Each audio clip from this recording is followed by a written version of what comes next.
Hello दोस्तों, कैसे हो? आपका स्वागत है त्रिपान स्टडी सेंटर में। आज जो हम करने जा रहे हैं, काफ़ी महत्वपूर्ण क्वेश्चन पेपर आया है फिजिकल एजुकेशन। यानी देखा जाए तो सारी शिक्षा का जो हमारे समक्ष यहाँ पर क्वेश्चन पेपर आया है, ये काफ़ी महत्वपूर्ण एग्जाम पॉइंट ऑफ व्यू से रखता है। और ये एग्जाम में आने के चांसेस रहेंगे, तो इसको अच्छे से आपको क्वेश्चन आंसर को करना है।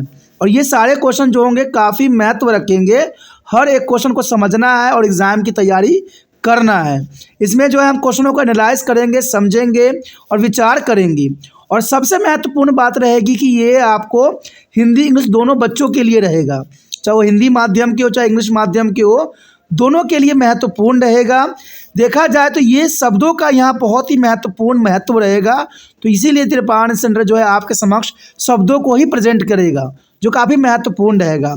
तो देखते हैं हमारा क्वेश्चन क्या आया है यहाँ पर। Question on your screen, question here.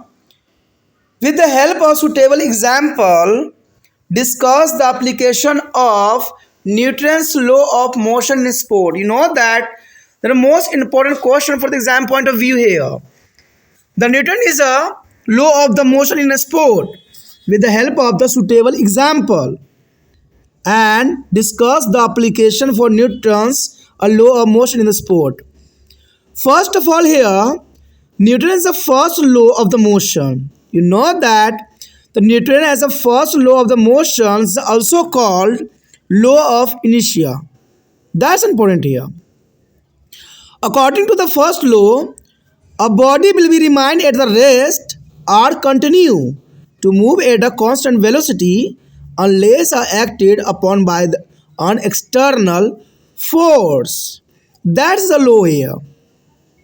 The Newton is the first law. A body will be remain at the rest or continue to move at a constant velocity unless acted upon by the external force. That's important here. Inertia is the resistance of any object to any change in the motion, including a change in a direction. An object is to be keep moving in a straight line at a constant speed. That's important here. And let's see application here. Newton is the first law application in sport on your screen. That's important. First application here. A skater gliding on ice will be continue gliding with the same speed and it is the same direction unless an external force act upon the skater. That's the first application here.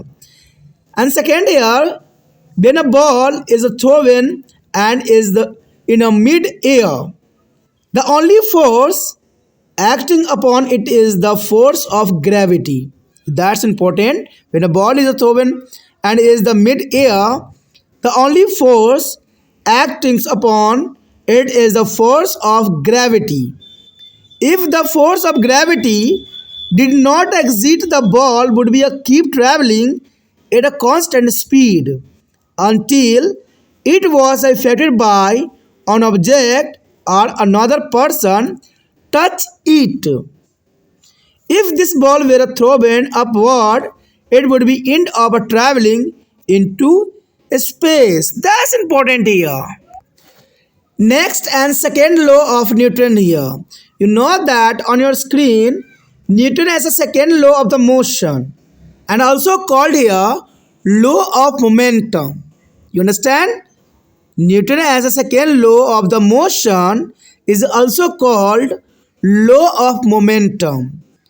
According to this law, the rate of change of momentum is proportional to the resultant force and takes place in the direction of the resultant force. That's important here application.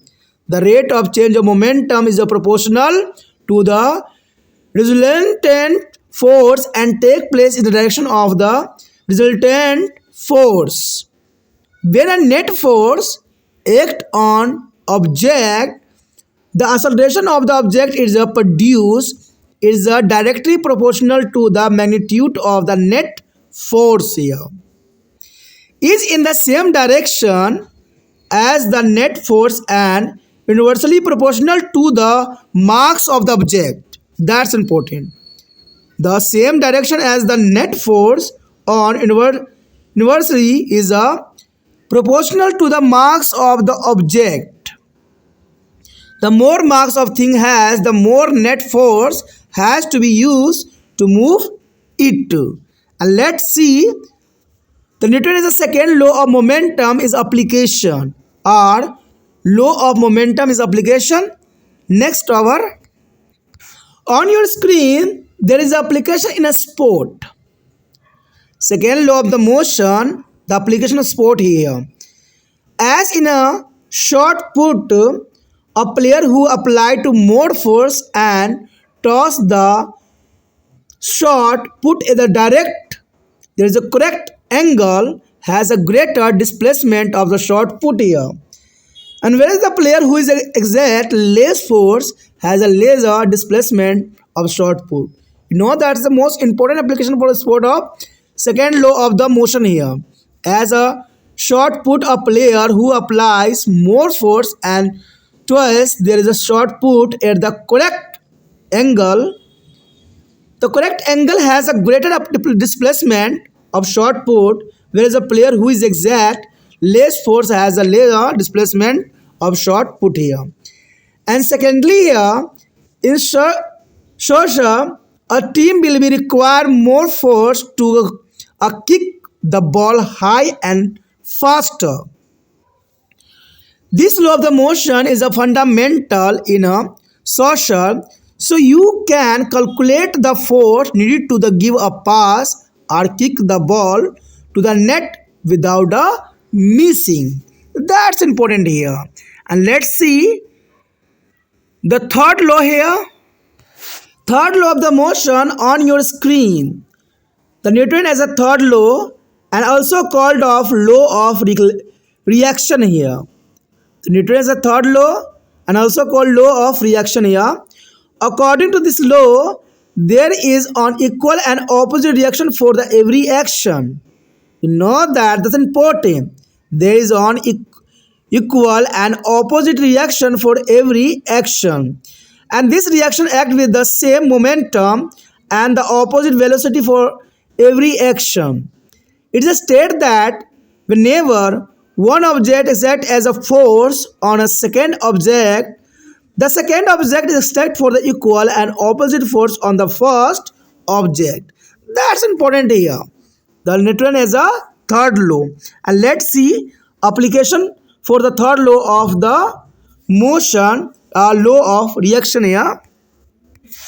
You know that application in a sport for the third law here, the law of the motion. You know that in a swimming, a drive need to be pushed down on the springboard. When she dives off the diving board, the springboard pushes back to the force on you for a proper projecting into the air. And during the performance, that's the most important application for the sport here. The Newton has a third law. That's important for the exam point of view. यहाँ पर हमारे समक्ष जो question आया है, question है कि उपयुक्त उदाहरण की सहायता से खेलों में न्यूटन के गति के नियम को अनुप्रयोगों पर चर्चा करना है। देखिए क्वेश्चन यहाँ पर बिल्कुल साफ और समझ के लिए ज़रूरी है कि आपको न्यूटन के गति के नियम बताने हैं उदाहरण के साथ, और साथ में आपको इसके अनुप्रयोग भी बताने हैं। अनुप्रयोग का मतलब दोस्तों होता है उपयोग, तो इसको अनु का मतलब कंफ्यूज नहीं होइएगा कि न्यूटन गति कहाँ कहाँ जो है रूल रेगुलेशन लागू होती है। तो ये देखा जाए तो question exam point of view से काफ़ी महत्वपूर्ण रखता है, और ये हर जगह जो है महत्वपूर्णता अपने बिखरेगा, क्योंकि यहाँ पर आपके समक्ष तीन बात लाई गई है: न्यूटन की गति के नियम, उसका उदाहरण सहित वर्णन और उसका अनुप्रयोग। तो देखा जाए न्यूटन की गति का अगर हम प्रथम नियम की बात करें, देखिए न्यूटन की गति के प्रथम नियम को हम जड़त्व का नियम भी कहते हैं। तो इसमें आपको कंफ्यूज नहीं होना। एग्जाम में अगर जड़त्व का नियम आ जाता है तो इसका मतलब आपको समझ होना चाहिए कि वो न्यूटन की गति के प्रथम नियम की बात कर रहा है। तो ये कन्फ्यूजन आप में नहीं होना चाहिए कि न्यूटन की गति के प्रथम नियम को हम जड़त्व के नियम के नाम से भी जानते हैं। और देखा जाए तो न्यूटन गति के प्रथम नियम यही कहते हैं कि कोई वस्तु जब तक स्थिर रहेगा या स्थिर वेग से चलती रहेगी, जब तक उस पर कोई बाहरी बल न लगाया जाए। मान लीजिए कोई बल जो है, बॉल उस पर चल रहा है, बॉल अपनी दिशा में चली जा रही है, वो चलती ही चली जाएगी जब तक कोई बाहरी बल उस पर न लगे। तो यहाँ पर डेफिनेशन आपके समक्ष काफ़ी महत्वपूर्ण है, इसको नोट भी करना चाहिए आपको, और इससे अच्छा कहीं आपको मिलने वाला नहीं है। कोई वस्तु जब स्थिर रहेगी या स्थिर वेग से चलेगी तब तक उस पर कोई बाहरी बल न लगाया जाए। देखा जाए तो जड़ता किसी भी वस्तु गति में किसी भी परिवर्तन का प्रतिरोध करता है, क्योंकि जड़ता जो होती है, जड़त्व के नियम यही बात बताते हैं कि किसी भी वस्तु की गति में किसी भी परिवर्तन का ये विरोध करती है, इसको रोकने की कोशिश करती है, विरोधाभास होती है, जिसमें दिशा में परिवर्तन भी शामिल होता है। दिशा में परिवर्तन भी शामिल होता है। मान लीजिए देखिए कोई बॉलर जो है बॉलिंग करा रहा है और बैट्समैन क्या कर रहा है, उसके गति को सिर्फ दिशा दिखा रहा है, और दिशा दिखाते ही बॉल जो है कहाँ से कहाँ भाग जाएगा। आपको पता ही होगा कि हमारे देश के बहुत से स्पोर्ट जो है बैट्समैन सब जो हैं, उनमें से कई जो है गेंद का स्पीड का उपयोग करते हैं, जिसमें से सचिन तेंदुलकर भी हैं जो हमेशा गेंद का स्पीड का उपयोग करते हैं। वहीं दूसरे खिलाड़ी ले लीजिए महेंद्र सिंह धोनी, वो कभी भी जो है बॉलर की गति का इस्तेमाल नहीं करते, वो अपना पावर यूज़ करते हैं, जिसके कारण जो है बॉल जाती है। तो यही बात यहाँ समझाने की कोशिश कर रहा है कि जब कोई वस्तु स्थिर रहेगा तो स्थिर ही रहेगा, जब वो चलती रहेगी तो चलती रहेगी, जब तक कोई बाहरी बल उस पर न लगे। तो इसे हम जड़त्व का नियम भी कहते हैं, न्यूटन गति के प्रथम नियम भी कहते हैं। तो ये तो आपको समझ में अच्छे से आ गया होगा कि कोई बॉल अगर सीधे जा रहा है तो सीधा ही जाएगा जब तक कोई बाहरी बल न लगे। ठीक है, जब तक आप मान लीजिए कोई गाड़ी चला रहे हो बहुत स्पीड से, आपका बैलेंस चलता रहेगा, सही से जाता रहेगा, और मान लीजिए कोई भी अनबैलेंस फोर्स अगर आपके ऊपर लगता है तो आप जो है गिर जाओगे। तो यही बात यहाँ बता रहा है, जिसका उद्देश्य स्थिर गति से एक सीधी रेखा में चलते रहना होता है, कि एक सीधी रेखा में चलता रहेगा जब तक कोई बाहरी बल उस पर न लगे। चलिए, ये तो है न्यूटन की गति का प्रथम नियम है। अब इसका अनुप्रयोग भी देख लेते हैं कि कहाँ कहाँ इसका अनुप्रयोग हो सकता है। तो चलिए देखते हैं। देखिए आपके समक्ष आ गया है खेल कूद में जो है न्यूटन के प्रथम नियम का अनुप्रयोग क्या है।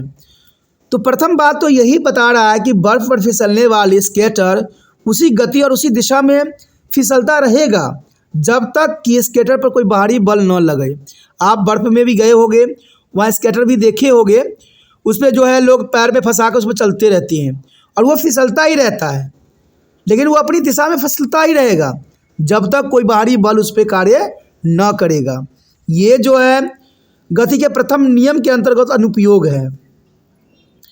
दूसरा उदाहरण यही बताता है कि जब एक गेंद फेंकी जाती है और वो मध्य हवा में रहती है तो उस पर कार्य करने वाले एकमात्र बल जो है गुरुत्वाकर्षण बल ही होता है।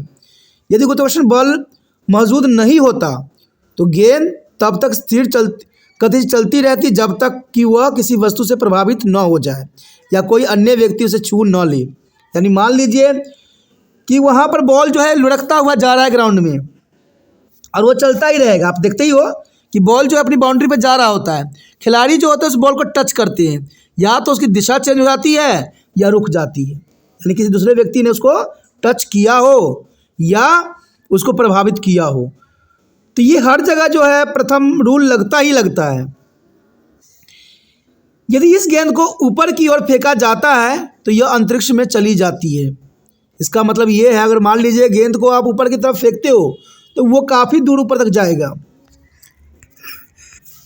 तो ये काफ़ी महत्वपूर्ण बात है कि गेंद जो है ऊपर की तरफ जाएगा और फिर नीचे की तरफ आ जाएगा, क्योंकि जहाँ तक उसकी क्षमता होगी, जिस स्पीड से वेलोसिटी से आप फेंके होगे, उसको तो बार वो करेगा ही करेगा। तो यहाँ देखा जाए तो यहाँ पर जो है खेल कूद में जो न्यूटन के प्रथम नियम जो है, या इसको जड़त्व के नियम भी कह सकते हो, तो ये काफ़ी दोनों एग्जाम्पल जो है काफ़ी महत्वपूर्ण है। चलिए देखते हैं यहाँ पर अगला जो है न्यूटन के सेकेंड लॉ जो है क्या कहता है। यहाँ पर हमारे समक्ष आ गया है न्यूटन की गति का दूसरा नियम। देखा जाए तो न्यूटन गति का दूसरा नियम को हम संवेग का नियम भी कहते हैं। क्योंकि आपको कन्फ्यूज़न ना हो इसलिए मैं इसका दूसरा नाम भी रखा हूँ जो आपके लिए काफ़ी महत्वपूर्ण रहेगा। बच्चे इन्हीं में कन्फ्यूज हो जाते हैं। न्यूटन की गति का दूसरा नियम जो है संवेग का नियम के नाम से या मोमेंटम के नाम से भी जाना जाता है, जो काफ़ी महत्वपूर्ण है।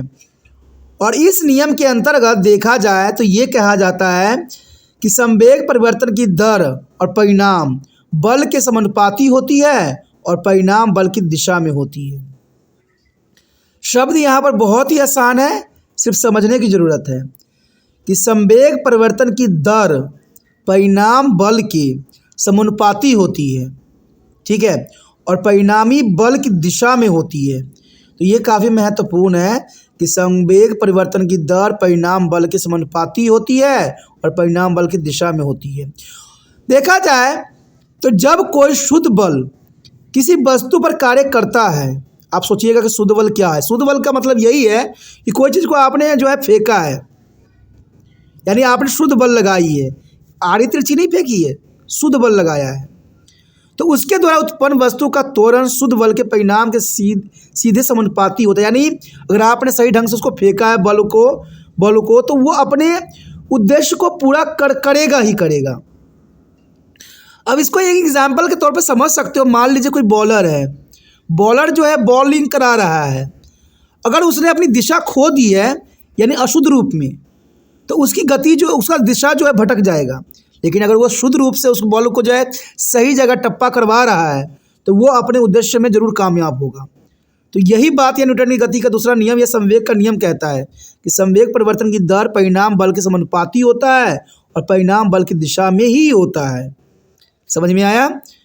देखा जाए तो शुद्ध बल के सामान्य दिशा में ही हमेशा होगा और वस्तु के द्रव्यमान के व्युत्क्रमानुपाती होगा। द्रव्यमान का मतलब होता है उसके भार वजन के व्युत्क्रमानुपाती होता है। जिस वस्तु का द्रव्यमान जितना अधिक होगा उसे हिलाने के लिए उतना ही अधिक नेट बल का प्रयोग करना पड़ेगा। बात सही है। मान लीजिए कोई बॉक्स है, अगर उस बॉक्स में वजन अधिक है तो उतना ही हमें नेट बल का प्रयोग करना पड़ेगा, तभी जो है वो कार्य करेगा। और मान लीजिए कोई बहुत तेज़ स्पीड से आ रहा है, हम जो है स्लोली मोशन में कार्य कर रहे हैं, तो वो हमें जो है हमसे आगे निकल जाएगा। तो यही बात यहाँ समझाने की कोशिश किया जा रहा है कि कोई चीज़ अगर मान लीजिए जिस वस्तु का द्रव्यमान जितना अधिक होगा उसे हिलाने के लिए उतना ही अधिक नेट बल का प्रयोग करना पड़ेगा। अगर मान लीजिए मैं बहुत बड़ा बॉल जो है फेंकता हूँ और आपके पास एक बैट है पतला सा जिससे बैट बॉल खेलते हैं, तो आप उसको कोई प्रभावित नहीं कर पाओगे, क्योंकि जो है यहाँ पर देखा जाए तो बॉल का द्रव्यमान बहुत अधिक है और उसे हिलाने के लिए उतना ही अधिक नेट बल के उपयोग करना ही पड़ेगा। तो यही बात यहाँ पर न्यूटन गति का नियम समझाता है। अब चलिए इसका अनुप्रयोग भी देख लें जो कि काफ़ी महत्वपूर्ण है। देखिए आपके समक्ष आ गया है कि खेल में अनुप्रयोग किसका? गति का दूसरे नियम का। गति के दूसरे नियम का यहाँ पर क्या अनुप्रयोग है? देखा जाए तो पहले अनुप्रयोग यही बताता है कि शॉर्ट पुट की तरह जो खिलाड़ी अधिक बल लगाता है और शॉर्ट पुट को सही कोण पर उछालता है उसके शॉर्ट पुट का विस्थापन अधिक होता है। तो बात सही है कि कोई खिलाड़ी अधिक बल लगाता है और सही कोण पर जो है बॉल को उछालता है तो जनरल सी बात है उसके शॉर्ट पुट का जो विस्थापन होगा अधिक होता है, जबकि जो खिलाड़ी कम बल लगाता है उसके शॉर्ट पुट का विस्थापन कम होता है। जो जितना अधिक पावर लगाएगा उसकी उतनी ही अधिक मिलेगी। तो ये विस्थापन की बात है कि जो जितना अधिक शॉट लगाएगा उतना अधिक विस्थापन को प्राप्त करेगा, जो कम शॉट लगेगा उसका कम विस्थापन होगा। अगर हम आगे देखें तो फुटबॉल में एक टीम को गेंद को ऊंची और तेज़ी से किक करने के लिए अधिक बल की आवश्यकता होगी। फुटबॉल में आप देखते ही हो कि वहाँ पर बॉल को जो है किक करते हैं। अगर बॉल सही से किक किया जाता है, पूरी शक्ति के साथ की जाती है, तो वो जो है अपना लक्ष्य को प्राप्त कर जाता है। गति का यह नियम फुटबॉल में मौलिक है। देखा जाए तो गति का यह नियम फुटबॉल में मौलिक है और इसलिए आप पास देने या गेंद को बिना टूके नेट पर किक करने के लिए आवश्यक बल की गणना कर सकते हैं। तो देखा जाए तो काफ़ी महत्वपूर्ण है। गति का अगर देखा जाए सेकेंड नियम फुटबॉल में मौलिक रहती है और साधारण है और इसे आप कैलकुलेशन भी कर सकती हो, जो काफ़ी महत्वपूर्ण है। देखा जाए तो ये काफ़ी महत्वपूर्ण यहाँ पर दो अनुप्रयोग थे। अब चलिए देखते हैं न्यूटन के तीसरा नियम और अंतिम नियम क्या कहता है और इसका क्या अनुप्रयोग है। देखा जाए तो आपके समक्ष यहाँ पर अगला जो है न्यूटन का तीसरा नियम आ गया है। देखिए न्यूटन का तीसरा नियम जो है इसे हम प्रतिक्रिया का नियम भी कहते हैं।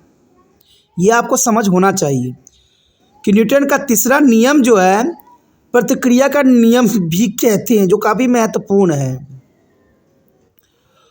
और ये नियम बहुत ही आसान और बहुत ही सरल है। न्यूटन के तीसरा नियम जो है बहुत ही आसान और सरल है। इसे प्रतिक्रिया का नियम भी कहते हैं। इसका नियम यही कहता है कि प्रत्येक क्रिया के लिए एक सामान्य और विपरीत प्रक्रिया होती है, यानी प्रत्येक क्रिया बराबर तथा विपरीत प्रतिक्रिया होगी। इससे भी साधारण कुछ नहीं हो सकता कि प्रत्येक क्रिया के लिए एक सामान्य और विपरीत प्रतिक्रिया होगी, यानी दूसरे शब्द में ये कह सकते हो कि प्रत्येक क्रिया बराबर तथा विपरीत प्रतिक्रिया होती है।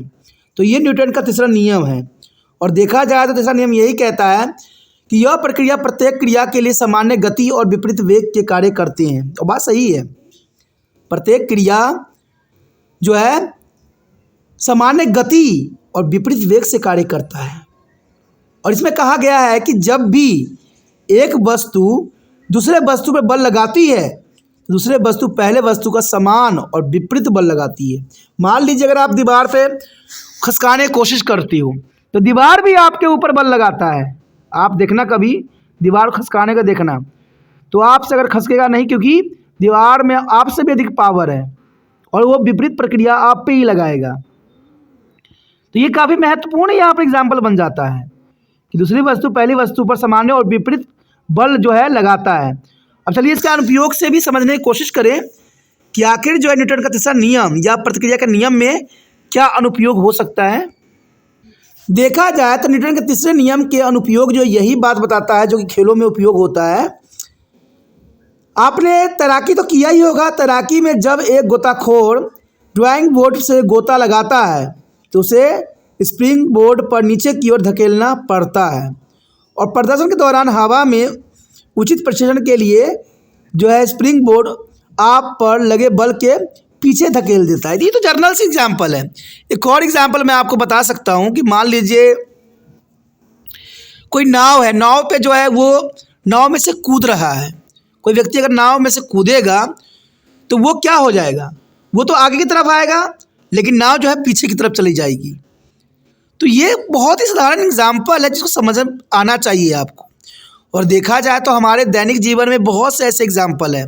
मान लीजिए कोई जो है बंदूक शूटिंग कर रहा है, अगर वो गोली चलाता है तो गोली आगे की तरफ जाएगा और ख़ुद वो पीछे की तरफ आ जाएगा। तो देखा जाए तो हमारे जीवन में बहुत ऐसे जगह हैं जहाँ पर न्यूटन के तीसरे नियम का जो है उपयोग किया जाता है, जो काफ़ी महत्वपूर्ण है और ये समझ के लिए भी ज़रूरी है। अगर आपको ये सारी बातें समझ में आई, अच्छा लगा और मन से तिरपान चैनल को मदद करने की विश्वास रखते हो तो जितना हो सके इस वीडियो को शेयर कीजिए, क्योंकि आपको पता है कि आप जितना शेयर कीजिएगा, जितना आप इसको चाहिएगा और जितना इसको पहुंचाइए दूसरे बच्चे तक, आपको सभी वीडियो यहाँ पर उपलब्ध होता रहेगा। क्योंकि तिरपान स्टडी सेंटर सिर्फ आपके लिए है और आपके लिए ही बनाया गया है, जहाँ पर सही नॉलेज, सही ज्ञान ही आपके समक्ष प्रदर्शन होता है। बेशकली शब्दों के उच्चारण में कुछ ऊपर नीचे हो जाता है, लेकिन इसका मतलब ये नहीं है कि पढ़ाने वाला को कुछ नहीं आता है। कहते हैं शब्द है, हम भी इंसान हैं, हो जाती है ऊपर नीचे, लेकिन इसका मतलब ये नहीं है कि आप पढ़ो नहीं, आप अच्छे बनो। कहते हैं गुरु से भी महान बच्चे बन जाते, स्टूडेंट बन जाते हैं। और यही तिरपान सेंटर का जो है अभिलाषा है कि मुझसे भी आप बेस्ट बन जाओ, बेहतर बन जाओ और देश को जो है सच मार्ग पे ले जाओ, जहाँ पर किसी तरह का जो है सांप्रदायिकता, दंगा फसाद ना हो, देश अच्छे से अच्छे आगे बढ़े। ठीक है, तो जितना हो सके शेयर कीजिए। पहली बार मेरे चैनल पे आए हो, पहली बार वीडियो देख रहे हो, समझ में आ रहा है, अच्छा लग रहा है और चाहते हो कि और भी वीडियो आपको इसी प्रकार प्राप्त होता रहे, तो जर्नल सी बात है दोस्तों, चैनल सब्सक्राइब करिए। क्योंकि आपको पता ही होगा कि तिरपान सेंटर 6 से लेके MA तक के बच्चों के लिए महत्वपूर्ण चैनल है। और यहाँ पर सारे वीडियो आपकी किताबों से ही है, आपके बुक से ही है, तो इसमें सोचने वाली बात नहीं है। चैनल को जो है अभी सब्सक्राइब करके अपने मोबाइल में सेव करने की है।